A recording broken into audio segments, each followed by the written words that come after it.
Salut à tous les papas et aux futurs papas, j'espère que vous vous portez bien. On se retrouve aujourd'hui pour cette 16e note.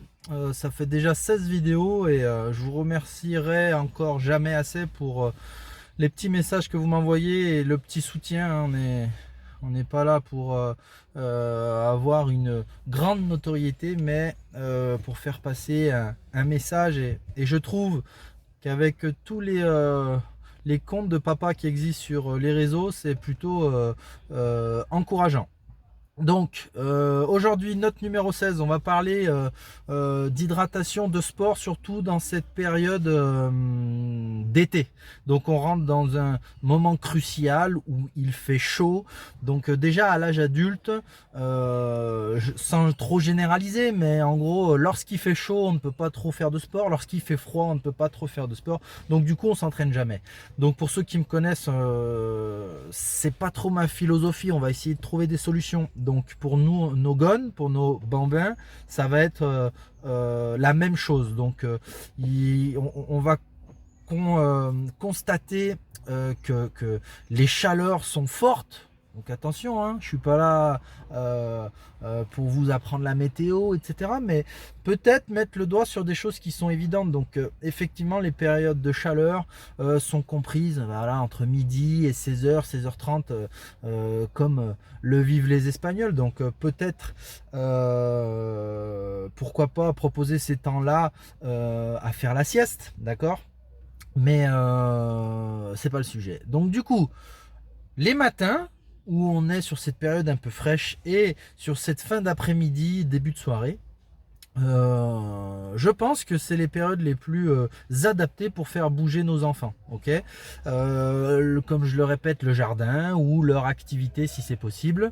Vous me direz qu'on a accès à la piscine et ben, entre midi et 16h, certes, donc ça veut dire qu'ils ont moyen de se bouger à la piscine, de jouer avec leurs copains, de les accompagner sur ce moment-là, mais voilà, vous serez dans un cadre plutôt frais.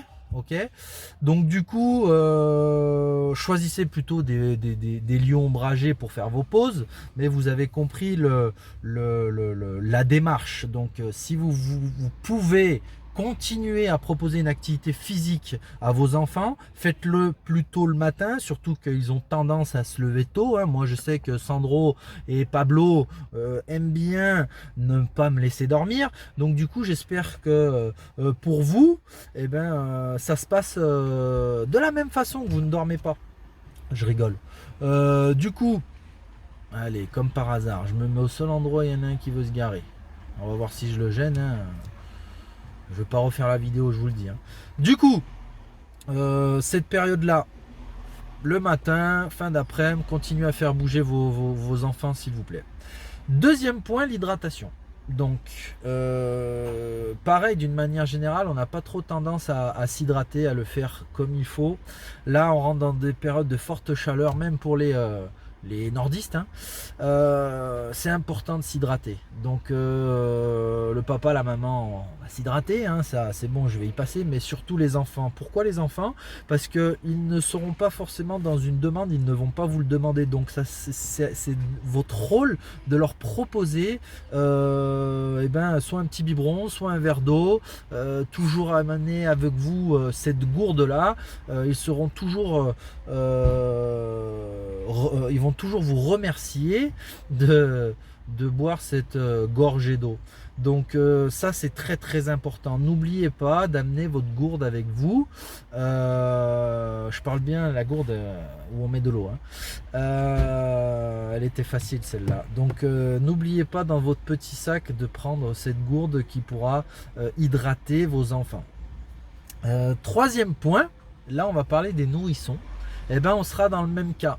En termes d'hydratation, proposez-leur régulièrement soit le petit lait, ok, c'est-à-dire que s'ils boivent leur petit lait, c'est pas la peine de rajouter cette consommation d'eau, ils seront assez hydratés avec leur lait. Plus ils grandissent, et ben voilà, leur proposer pourquoi pas un petit biberon d'eau. C'est vous qui allez orchestrer ça, bien sûr qu'il y aura une demande par les pleurs, mais c'est important de leur proposer.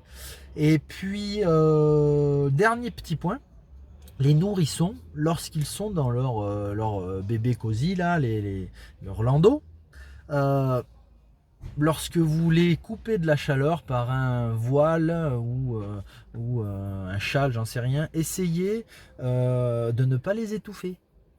Ça serait plutôt pas mal, ok? Essayez de leur laisser cette fraîcheur rentrer dans le berceau sans les étouffer. Donc faites bien attention à ça, s'il vous plaît.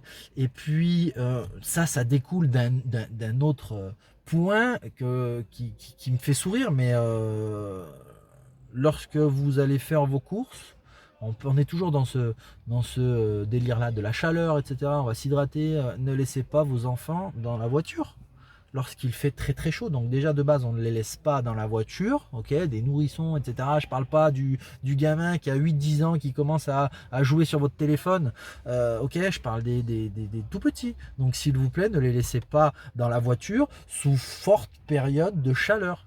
C'est pas bien, ok, on va pas parler des finalités, mais ils vont vraiment se déshydrater et c'est pas cool. Donc si on veut résumer un petit peu, garder ces notions là de sport le matin ou en fin d'après-midi, début de soirée, proposer beaucoup d'eau à vos enfants, des côtés ombragés, etc. pour être bien et ne pas subir la chaleur. Voilà, donc j'espère que vous ne pensez pas que je vous prends pour des imbéciles, mais vous serez surpris de voir autour de vous des comportements qui ne correspondent pas avec cette petite vidéo simpliste. Donc voilà, je vous remercie encore une fois, je vous donne de la force, force au papa, courage aux nouveaux papas parce qu'il y en a plein. Profitez des petits moments pour dormir, pour vous échapper, vous en aurez besoin. Force!